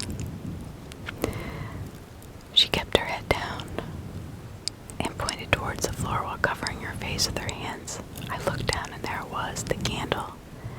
This time it was all the way in the living room, not just on the kitchen floor. How exactly, my child? He jumped, not knowing that the priest was behind her. I'm sorry, but you're right, however, it is not how the hell, it's more who from hell. And he goes, what are you talking about? At this point, he had lost all composure. He was cuffed in the police car, and now he had no control over the situation. And he was feeling out of control because he could not protect the ones he loved.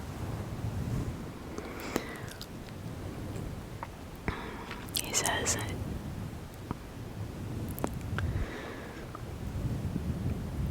I think it's best if you and your family were to leave this home tonight. My presence has angered them, and they will probably keep this up all night. They've been saving their energy for a fight like this. Leave. We can't just leave this house. Isn't there something you can do? Throw down some holy water and chant from a book or do something. Well, it isn't that simple. I'm not an exorcist, simply a man of God, here to spread his word. To get an exorcist to come in is a very long and strenuous process. First, we have to investigate, then prove to the Vatican that your home is indeed infested. And he says, the Vatican? What? He says, yes, the Vatican has to approve an exorcism. Well, he says, I'm not leaving this house. Jody says, well, we are. She quickly went from crying to becoming angry. What do you mean? I asked. Charlie and I, we already have our bags packed, and you weren't going to tell me this, he says. You were just expecting me to come home and pack up and leave without any notice. No, we had the feeling that you would say you wouldn't leave, so we only packed our bags. So now he's like, where are you going to go? She said, a friend Lorraine's house. So they're arguing, but Jody leaves. And the priest is urging him to leave with them.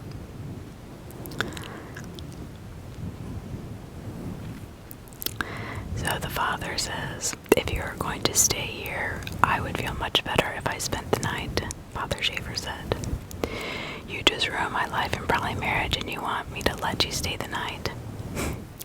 Look, son, we both know what we saw and heard today. And whether you like it or not,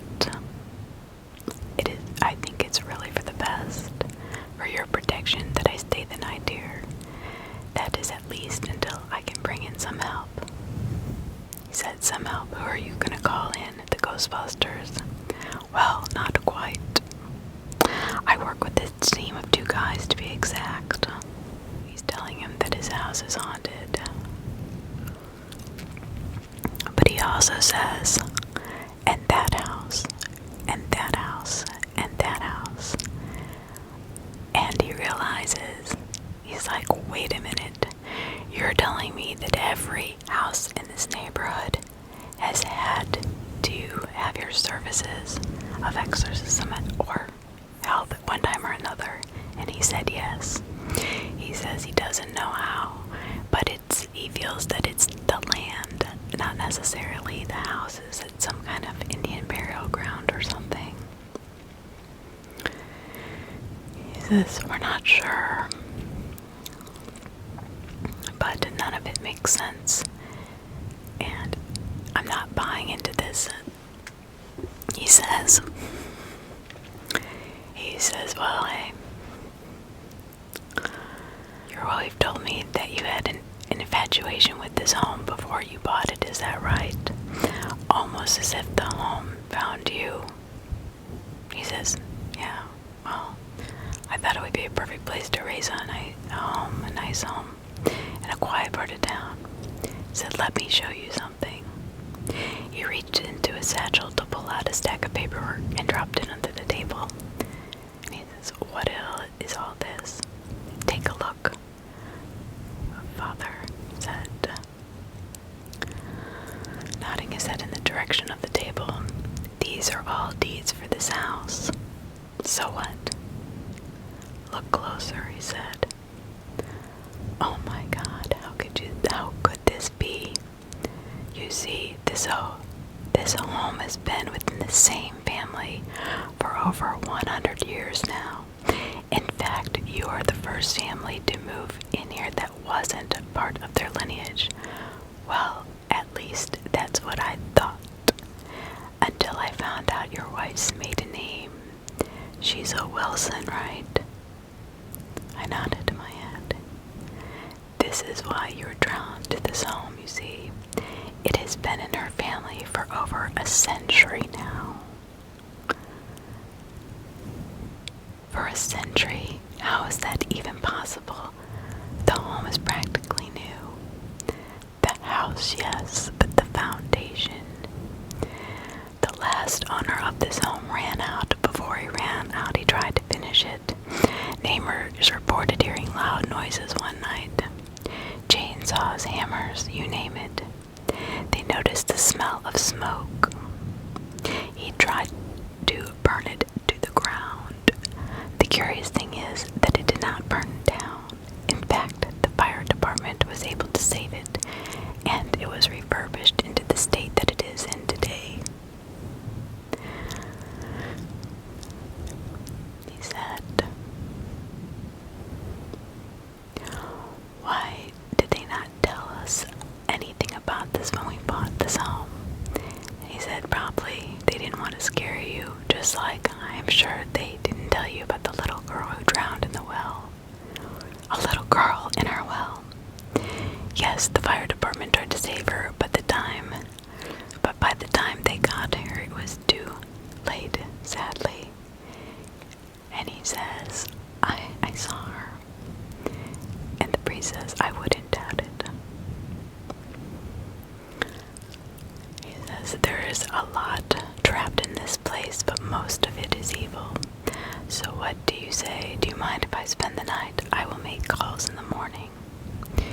And he says, "Okay." I nodded my head reassuringly. "You can sleep in Charlie's room if you wish. Actually, I was thinking we could both sleep in the living room tonight. It's best if we stick together."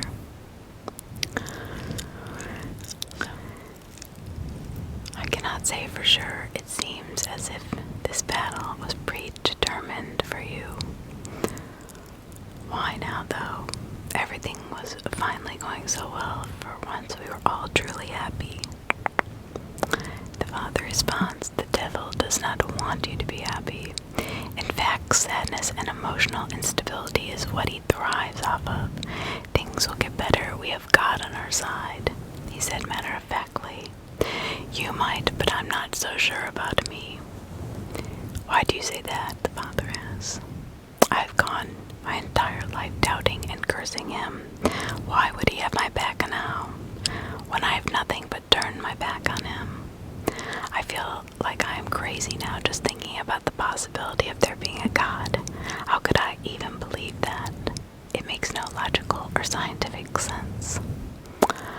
What logic or scientific sense has anything in this home made? And he closed his eyes, and he knew he was right. The father said, don't worry. They'll get him out of the house. He said, if God wasn't here now, you would have been dead days ago. We must have faith.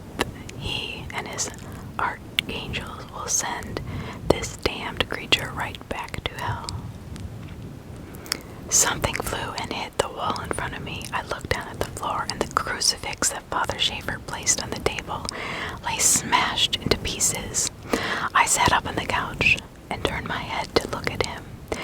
There was fear on his face, a fear that could not be hidden. This man was here to save me, and he sat trembling in his chair. He pulled a small bottle out of his pocket. Holy water. They are here. He unscrewed the lid, and he began flicking the bottle, sending drops of water all over the room.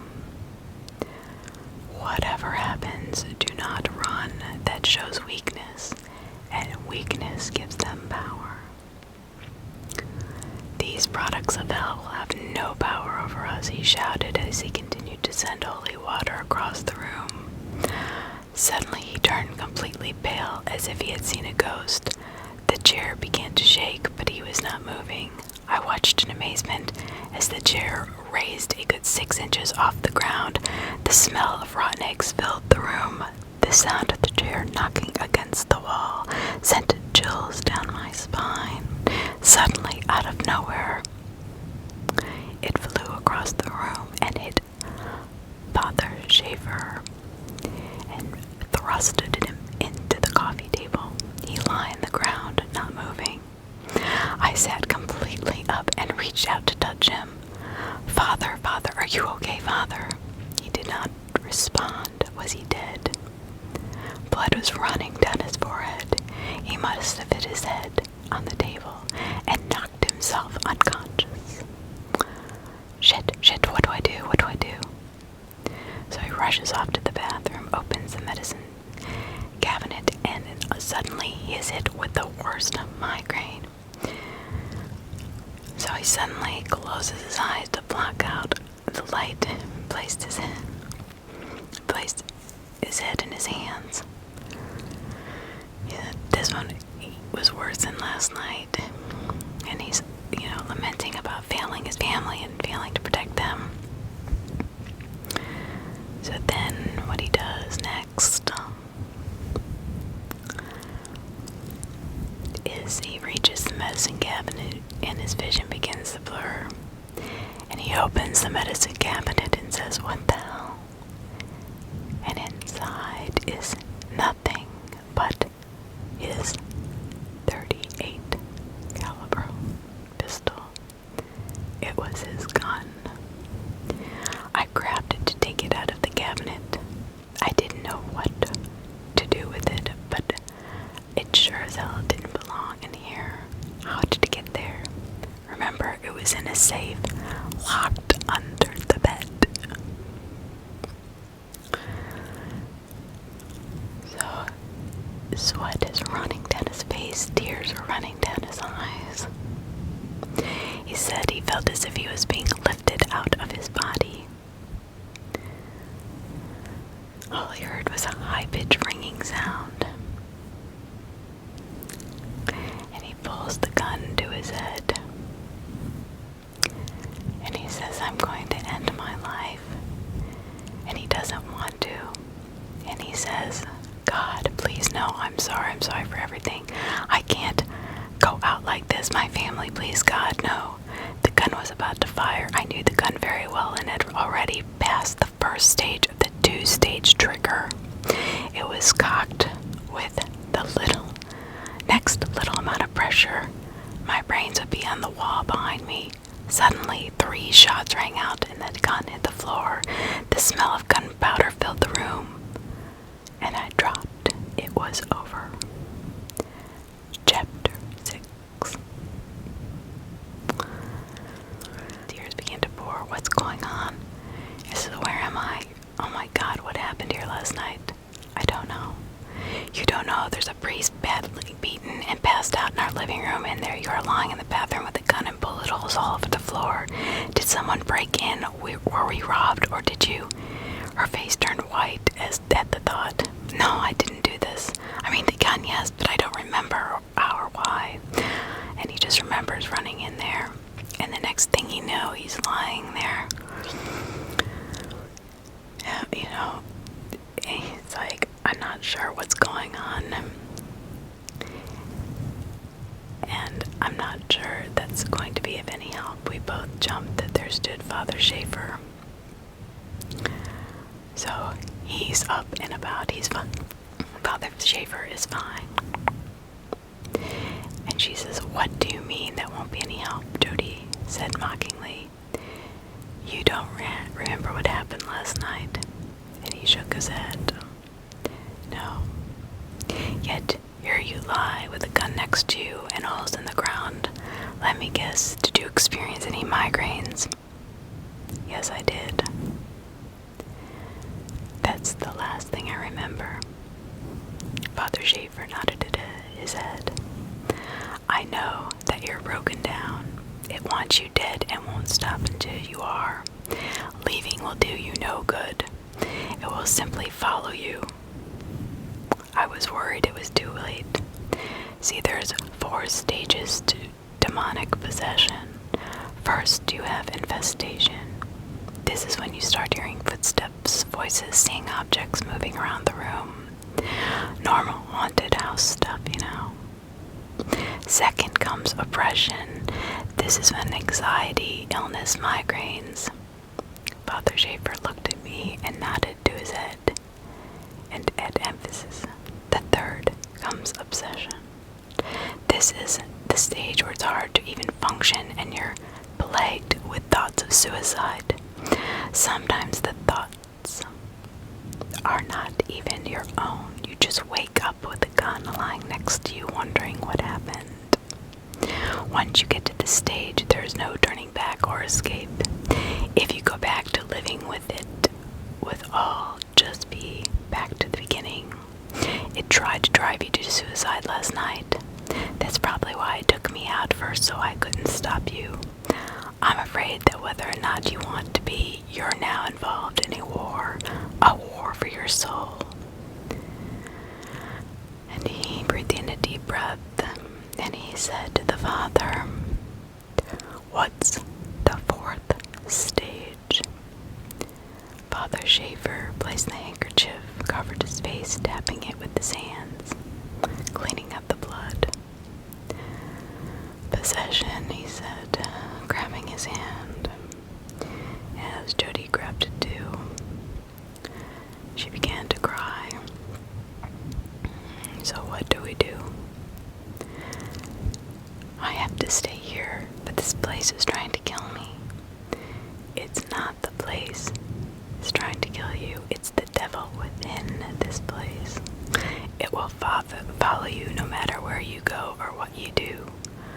I suggest you prepare for battle. I suggest you start praying and making amends with God. Start reading the Bible. Start arming yourself for what's to come. There is no turning back now. This isn't life or death. This is an eternity of life or an eternity of hell. Your very soul depends upon what happens over the next few days. Jody started crying hysterically. His chest became tight. And he's thinking, what did I get this into? He said, Jody, you should leave now, the priest said. I will help you get whatever you need. He said, however, I have the best team in the United States, perhaps the world. we'll watch over him and do what we can to protect him. So she leaves, right?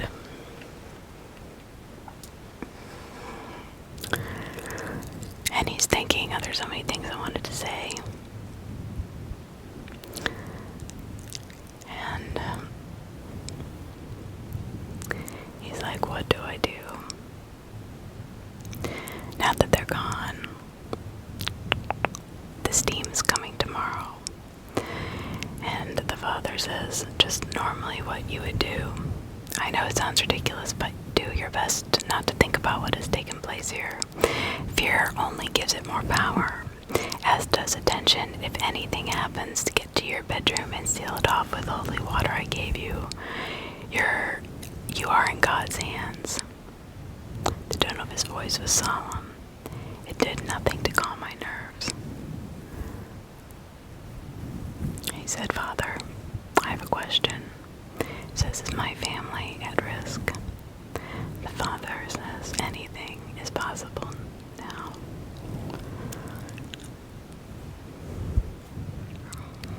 And the priest says, I cannot say for certain. All I can say is that you better be ready for a long battle while we pray for a short one. I wish that he would just lie to me. So the priest leaves him, and he is alone. So, recorders, anything that can capture voices, turn them on, because they can tap into frequencies that we can't. And he gives him a small tape recorder, and he shakes his head. And normally he would have laughed at such a request. However, I felt as if I could use every prayer that I could get. Saint Michael, the Archangel, defend us in battle. Be our safeguard against the wickedness and the snares of the devil. May God rebuke him. We humbly pray, and do you, O Prince of the heavenly host, by the power of God, cast into hell Satan and all the evil spirits who wander through the world seeking the ruin of souls. Amen. Amen. I'm not going to lie. I could not remember the last time in my life that I had uttered that word. Because I'm leaving now. Take care of yourself. God is with you. So he sits down on the couch to watch TV. And in the silence, as he's about to fall asleep, it's 10 in the morning and the alarms start to go off. He threw the remote from the TV and shattered the flat screen on the wall. Brutus jumps from where he was sleeping. He's like, you've got to be kidding, the candle is in the middle of the floor along with the tape from the recorder. The recorder itself was still sitting right there on the counter, seemingly unmoved. He said, well, boy, let's get out of here. And so he's like, we just need fresh air. So he steps outside into the back deck. And then he spots the neighbor. She walks over. And he's thinking, well, maybe she can help me. And he says, hi. And he said, hi, your wife is Jody, right? He said, yes. And she said, she told me a lot about you. She says, is she staying with a friend? I haven't seen her. Is everything okay? And he says, well, he says, I don't even know where to begin.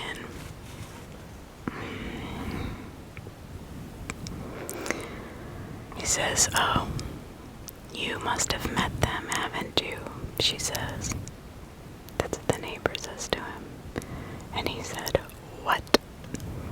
She said, yes, the spirits who roam this land. She said in a matter-of-fact tone, That's actually what I wanted to talk to you about. What do you know about that home? It's not the home, it's the land. We have all had experiences out here as if the whole area is cursed. The neighbor next to you will never talk to you about it, but she's had experiences. Whoever you look over, no matter day or night, you'll notice that she has all the lights on in her house 24 hours a day. And she paused, and we have an entire half of our home that we do not go into. It's blocked off. She says, we cannot keep light bulbs in the fixtures, they burn out instantly. It constantly smells of rotting eggs. There are footsteps, shadows, figures, you name it. It doesn't help that I am what you call sensitive. Sensitive? He asked inquisitively. Yes, I know it probably sounds crazy to you, but I'm a psychic medium of sorts. Honestly, at this point, nothing sounds crazy, he says. She says, there are things on this land that have never walked the earth like you and I. Things that are here to come cause death and chaos. Why are you still here then? He asks her. Probably the same reason you are. I don't want anything to run me out of my home. He said, what do you know of the previous owner? Nothing, she said. You're the first person who lived here since I have been here. The home sat abandoned and decaying.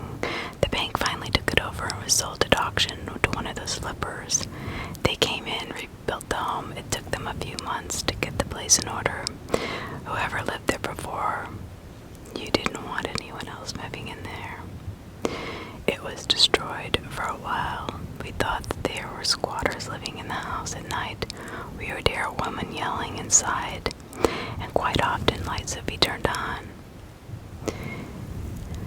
We must have called the police half a dozen times before we all thought that maybe we were going crazy. So this is when all this activity in the neighborhood really starts to begin. But she says, it seems like it's centered in your home. I don't know what happened there, only that the little girl dying in the well. I have to wonder if maybe it wasn't an accident, rather a sacrifice. A sacrifice that opened a portal to hell. I've seen her, the little girl. Do you think she's the one doing this? He asks. No, I have no doubt that she's still trapped here, but she is not responsible. She says, I put salt on my driveway to make sure, every time I leave, to make sure nothing can follow me back. And he says, salt like table salt. Salt is a natural cleanser, she explains. All religions recognize it as having great importance. It was used for everything from preserving foods, for cleaning wounds, and even blessing corpses. Salt is not man-made, is not man-made, and it is pure substance. It's believed that it is so pure that evil cannot pass over or through it. So he's thinking, maybe if I salt my bedroom, I can actually get some sleep tonight. She looked down at the ground with a disheartened look on her face. It's too late for you. What is in your home controls that home. It has for years. I don't think there is much that you can do at this point.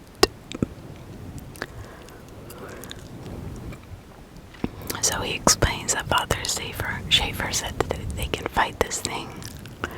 And she says, I better be going. And she turns around without even taking her walk. And she says, I wish you the best. I really do. So, forgotten that he had his dog with me. And he was even at. And then all of a sudden he realizes Brutus was running away from him. "Brutus, come back," I yelled as I looked up and noticed him running down the driveway towards the front of the house. He walked up the street and stopped looking back at me. I walked down the driveway towards him. He was a good boy. I knew where he was and wasn't allowed to go, and obviously street and beyond were out of bounds. "What are you doing, buddy?" I said, with a smile on my face. He was the cutest dog to ever exist, and at that point my only friend. I reached the end of our yard and stretched out my hand towards him. He sat there with sad puppy eyes, crying. He says, "What's wrong, buddy? You're not in trouble." He continued to sit there looking at me, crying. What has gotten into him? I stepped forward to grab onto the leash, and he backed up into the middle of the road.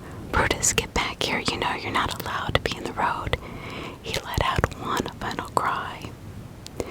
And that's when it happened. A semi came barreling down the road. It hit him. I fell to my knees sobbing. Cars rarely ever came down this road, and this was the first time I'd ever seen a truck. I couldn't compose myself. My best friend, my only friend, gone. This home has taken literally everything from me at this point. My wife, my child, my best friend, my happiness, my will to live, everything. He picks Brutus up and takes him and buries him in the back. And he is now so defeated. And he's screaming at this entity in the house. And he's like yelling it and kind of threatening him. And he's saying this is about to end. As he grabbed a bat, he ran up there with this fake bride. And then halfway up the stairs, the air gets so thick he could cut it with a knife. And he's rehearsing his plan about getting this out of his house. And all of a sudden, there it stood in his attic. He was frozen, locked in a stare down. He started to urinate himself. I had the salt and the holy water in my hand, but I couldn't do anything. It stood 9 feet tall. And it was darker than the darkness that surrounded it. Almost like a black hole or an empty void. Suddenly I regained control of my body and was able to move again. I ran down those stairs and out of the side door without looking back. I couldn't go back into that house. So I slept in his car that night, even with the interior headlights on. So chapter 7. He didn't die. Sounds of birds greeted him. So he gets out of his car. I stepped out and looked down the driveway, and he sees the blood where Brutus had been murdered or been killed. And he was so upset he tried to scrub it and scrub it and scrub it. And there was also a dead cat next to him in the same exact position as Brutus was. He buried it and started to scrub the stain, but the more he scrubbed, the worse it got. He gave up and headed back into the house. He took a quick shower, probably the quickest one he had ever taken in his life. And after my shower, I sat down and ate a bowl of cereal, because by this time that was about the only food that I had left for some reason. Although I wanted out of this home, it was almost as if I could not leave. Whatever was here had a hold on me, and it did not want me leaving this place until it was finished with me. So after my breakfast, he decided to lay down on the couch. And then again, like clockwork, beep, beep, beep. So the spirit is trying to wear him out to where he's weak. And he's screaming. They had even wrapped them up in all of the blankets and plastic wrap and everything so they couldn't hear.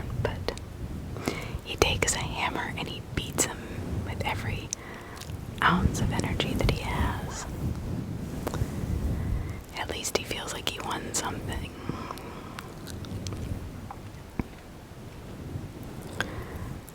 He says, "You're not going to beat me," out loud. I said as I tossed the hammer down next to the smashed up remains. "This is exactly what I think of you. Now I'm going to go upstairs and get a damn nap in." So he's threatening the spirit.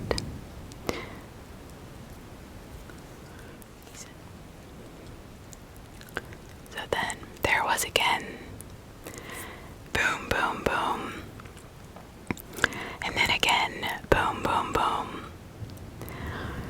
I stood up and slowly crept towards the kitchen. The bangs were growing louder the closer I got. And then he's like, with relief, he jumps, and then he realizes two figures standing there. I quickly swung the door open. "Hi, Sam, right? I am Tom, and this is my partner, Irv." He pointed to the man behind him. "Hi, sir," he said awkwardly. "Have you guys ever heard of calling someone?" He goes, "We tried, but it just went straight to voicemail."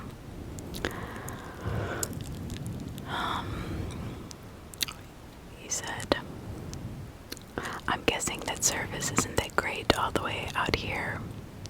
What were you going to say? You thought we were what exactly?" "Well, that's what you're here for, right? Isn't it to figure out whatever is in this forsaken house and get it the heck out of here and out of my life?" "We will do our best. If you don't mind, we are going to begin bringing in and setting up equipment. Before it gets dark, it's much easier to do it while the light's out. While it's still light out. Be my guest," he says, gesturing to the door. "If you would have told me a couple of months ago that I would be seeking help from paranormal investigators, I would have laughed at you and called you crazy. But there I was. My family and I's future depended on these two 20-year-old kids. For the next couple of hours, they lugged in giant plastic tubs filled with all kinds of gadgets. Wires ran throughout my house, and TV screen that was sat on my dining room table that showed live feeds of various cameras. Tom was sitting behind the screen, communicating to Irv to make sure that the cameras were properly set up. So these guys are just setting up all of their stuff. Very detailed. And so he asked, "So what are you guys trying to do? Just sit here and watch the cameras all night?" I asked. I was new to this entire world that I was thrown into. I was out of my element. "Well, we will get started with an investigation here soon. We typically go around with an EMF meter and see if we can't get any spikes anywhere. And we throw out a digital ghost box. Spirit box, they're all the same. Basically, it uses frequencies from all the radio stations to give the spirits some way to communicate with us. And it works." Oh yes, you would be surprised what we have captured with one of these bad boys.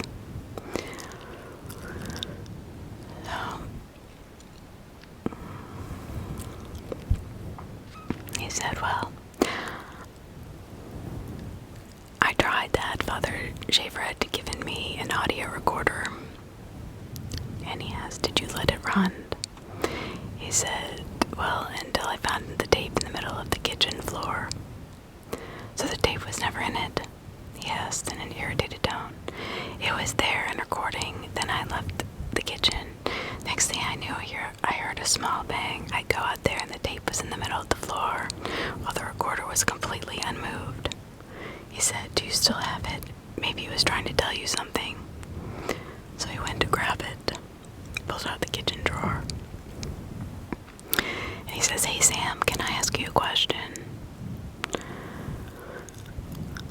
I nodded.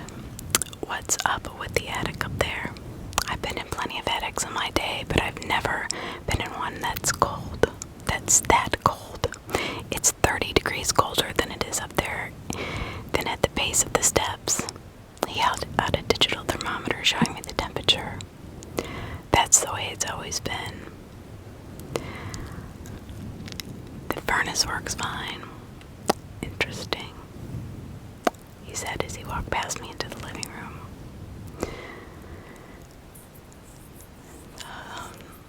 I went into the kitchen and opened the drawer where I put the recorder and tape. I took it out and set both of them on the table next to the monitor.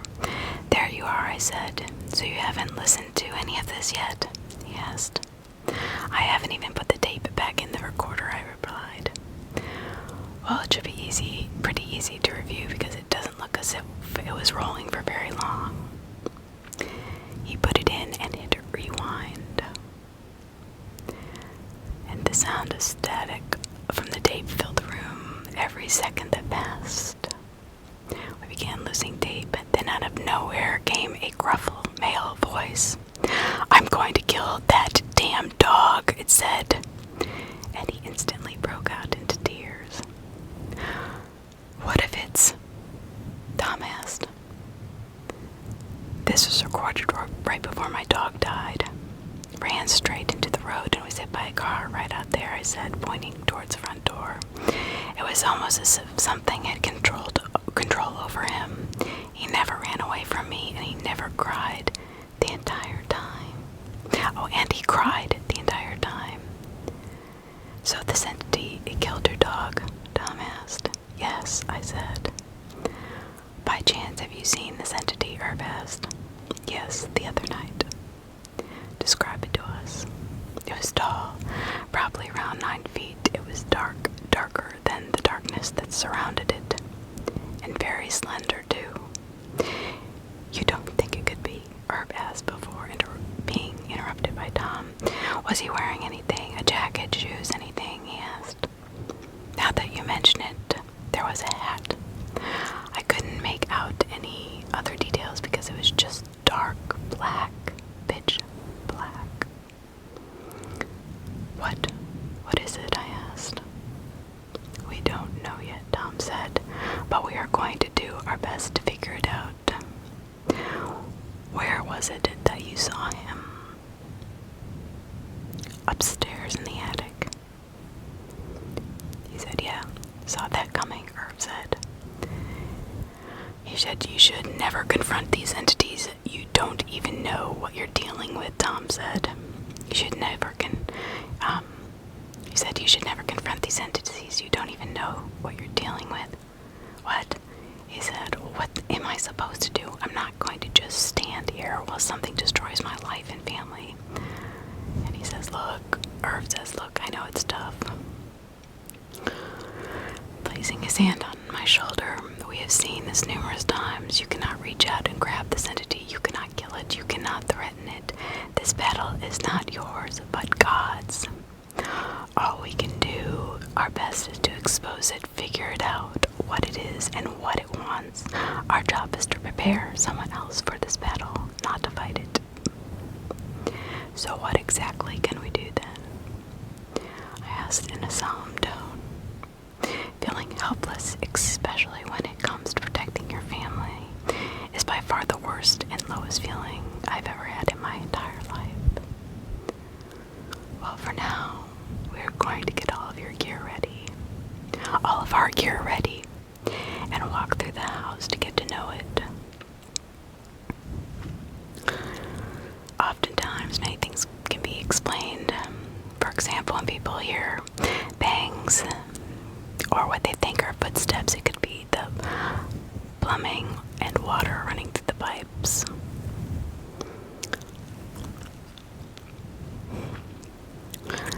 He said, okay.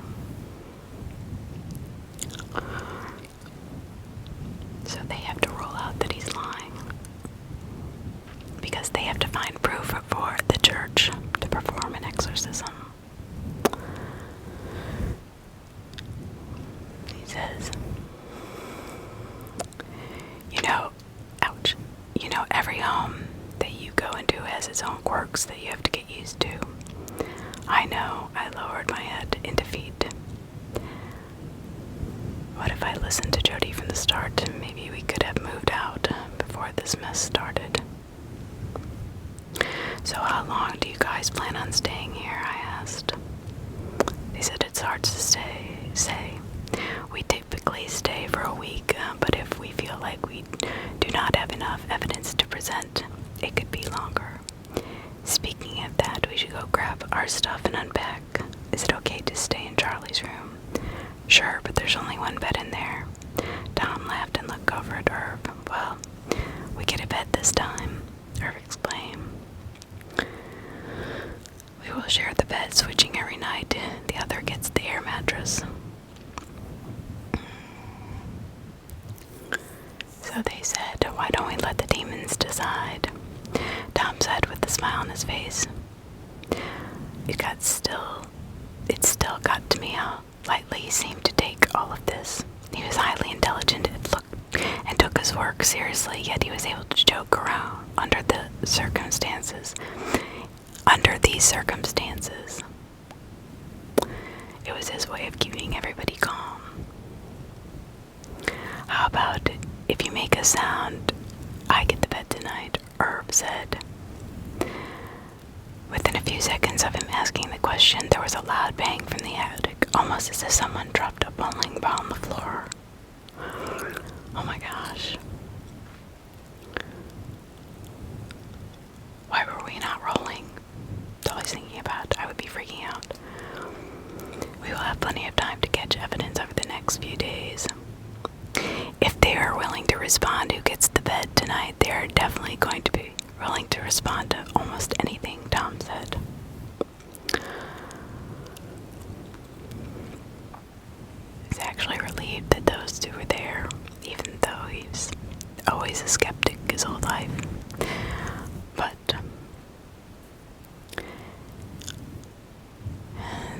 they moved in for what they thought was going to be a couple weeks. And he says, and so it began. The longest days of my life were about to come. Things were bad, but I could not imagine what was going to happen when we tried to make contact rather than avoid it. I couldn't shake the